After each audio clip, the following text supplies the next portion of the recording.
आजकल हर तरफ एक ही शोर है, एक ही टेंशन है। एआई हम सबकी जॉब्स ले लेगा। और ये डर बिल्कुल आम है, बिल्कुल जायज़ है। लेकिन क्या हो अगर इस डर से निकलने का, बल्कि इस नए दौर में आगे बढ़ने का, सही मानों में थ्राइव करने का एक ज़बरदस्त तरीका हो? आएं, आज इसी पर बात करते हैं। तो सबसे पहला और सबसे ज़रूरी सवाल खुद से पूछें, क्या आपका काम, आपकी स्किल्स आने वाले कल के लिए तैयार हैं? क्योंकि ये वो सवाल है जिस पर अब हम सबको संजीदगी से सोचना पड़ेगा।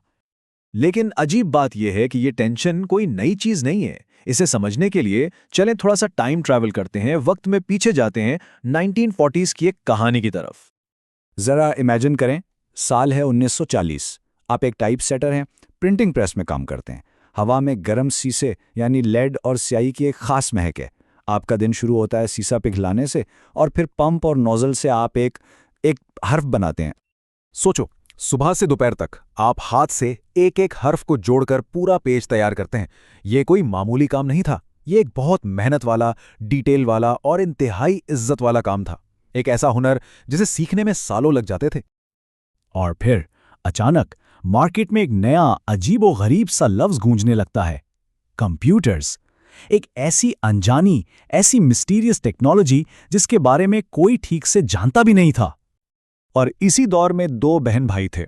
भाई जो था वो इस नई चीज के बारे में क्यूरियस हुआ, उसने नई स्किल सीखना शुरू कर दी। जबकि बहन, उसने इस टेक्नोलॉजी को इग्नोर किया और अपने पुराने काम पर ही टिकी रही। नतीजा बिल्कुल साफ था।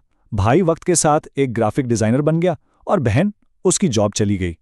सबक बिल्कुल वाज़ेह है, या तो बदलो या फिर पीछे रह जाओ। और ये कोई एक दफा की बात नहीं है। टेक्नोलॉजी का ये खेल, ये पैटर्न बार बार रिपीट होता है। तारीख हमेशा खुद को दोहराती है। चलें एक और मिसाल देखते हैं। 1800s में जब टेक्सटाइल रेवोल्यूशन आया तो कपड़े बनाने का 98% काम मशीनें करने लगीं। हर तरफ अफरा तफरी मच गई। सबने सोचा अब तो बस सारी जॉब्स खत्म।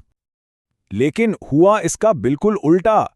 मजे की बात यह है कि जैसे ही कपड़े सस्ते हुए, उनकी डिमांड आसमान पर पहुंच गई। लोगों ने पहले से कई गुना ज्यादा कपड़ा खरीदना शुरू कर दिया और जॉब्स कम होने के बजाय अचानक बूम कर गईं। लेकिन यहाँ एक कैच है, ये बूम हमेशा नहीं रहता। इसे ना एक समंदर की लहर की तरह समझें। शुरू में टेक्नोलॉजी एक लहर उठाती है और जॉब्स बढ़ जाती हैं। फिर जब बहुत से लोग वो स्किल सीख लेते हैं तो लहर अपनी पीक पर पहुंचती है, और आखिर में जब सप्लाई डिमांड से ज्यादा हो जाती है तो लहर टूट जाती है और जॉब्स और सैलरीज दोनों गिरना शुरू हो जाती हैं। तो असल बात, बॉटम लाइन यह है कि कोई भी जॉब, कोई भी स्किल हमेशा के लिए महफूज नहीं है। इस गेम में अगर टिके रहना है तो इसका सिर्फ एक ही तरीका है, मुसलसल कांस्टेंट सीखते रहना। तो सवाल यह है कि सीखें कैसे? इसके लिए अब हम बात करते हैं एक ऐसे बंदे की जो बेसिकली फ्यूचर में जी रहा है, जिसने मुसलसल सीखने के इस उसूल को इस्तेमाल करके दुनिया के कुछ सबसे बड़े मसले हल किए हैं। इसका नाम है डेमिस हसाबिस। टाइपसेटर वाली कहानी में जो काम उस भाई ने किया था ना, ये बंदा आज वही काम कर रहा है। इसका मेथड कहलाता है प्रोजेक्ट बेस्ड लर्निंग या पीबीएल। सिंपल लफ्जों में इसका मतलब है, आप पहले एक असल दुनिया का प्रोजेक्ट या मसला चुनते हैं और फिर उसे हल करने के लिए जो कुछ भी सीखना पड़े वो सब कुछ सीखते हैं। सिंपल। डेमिस हसाबिस का सफर इसकी बेहतरीन मिसाल है। उसने शुरू किया छोटे फन प्रोजेक्ट से, जैसे अतारी और गो जैसी गेम्स को हराना। फिर वो स्टारक्राफ्ट जैसी मुश्किल तरीन गेम पर गया और इन सब प्रोजेक्ट से सीखते सीखते उसने और उसकी टीम ने बायोलॉजी के सबसे बड़े मसलों में से एक, प्रोटीन फोल्डिंग को हल कर दिया। और इसका रिजल्ट कितना बड़ा था, अंदाजा लगाएं। जहां पूरी इंसानियत ने मिलकर सिर्फ 1.5 लाख प्रोटीन स्ट्रक्चर्स ढूंढे थे, वहां उनकी टीम ने 20 करोड़ प्रोटीन स्ट्रक्चर्स सॉल्व करके पूरी दुनिया को मुफ्त में दे दिए। Just imagine the scale. और कहानी यहां खत्म नहीं हुई। उनके एआई टूल जीनोम ने 20 लाख नए मटेरियल्स ढूंढ निकाले जो बैटरीज, सोलर पैनल्स और हमारी पूरी टेक्नोलॉजी में इनकलाब ला सकते हैं। यह है प्रोजेक्ट बेस्ड लर्निंग की असल पावर। तो आखिर प्रोजेक्ट से पंगा लेना, ये फंडा इतना जबरदस्त काम क्यों करता है? आइए इसके पीछे की साइकोलॉजी और वजह जानते हैं। इसके 4 बड़े फायदे हैं। Number 1, clarity. आप एग्जाम के लिए रट्टा नहीं लगाते। आप इसलिए सीखते हैं क्योंकि आपको कोई रियल चीज बनानी है।